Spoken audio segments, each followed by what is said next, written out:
What is going on, everybody?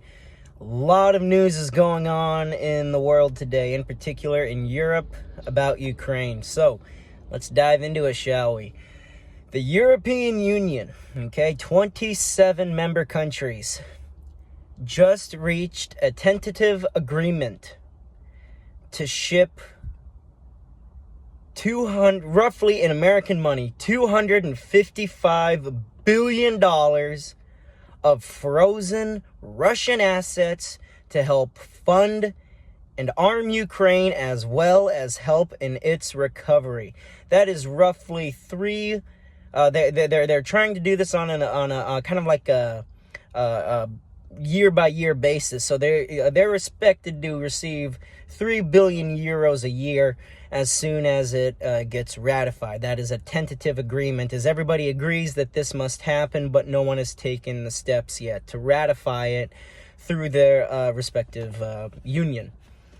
But that is a huge victory. Now, countries do not need to spend money out of their own pocket, so like America, or in this case, in Europe. So at the very least, the UK, France, Belgium, the Netherlands, and the remaining 23 other countries. That is a huge win. That will allow them to purchase the weapons and supplies that they need. It will allow them to help rebuild. And I have said this before, I have supported that move from day one. The second we froze them, I said, give it all to Ukraine. $300 billion across the world, including some here in the United States. We need to follow. We need to give Ukraine the seized assets that we have frozen and give it to Ukraine.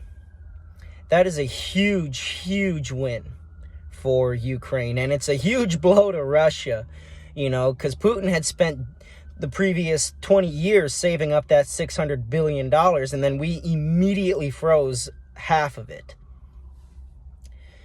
It should go to Ukraine. European Union, I applaud you. Now then,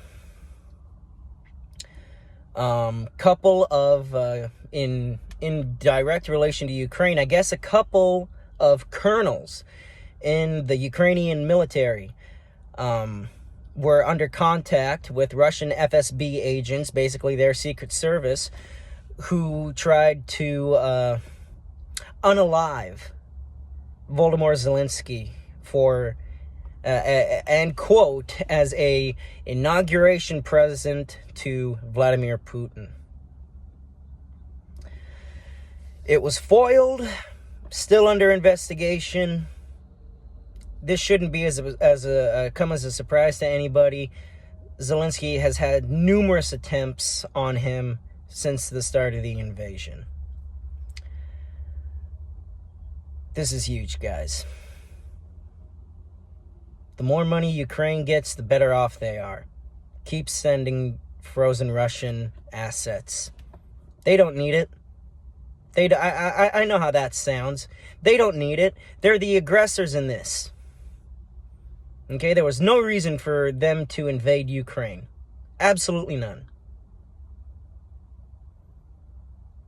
It's just amazing to me that finally we are moving forward with this. And then one more thing, Russia and its allies are conducting nuclear drills.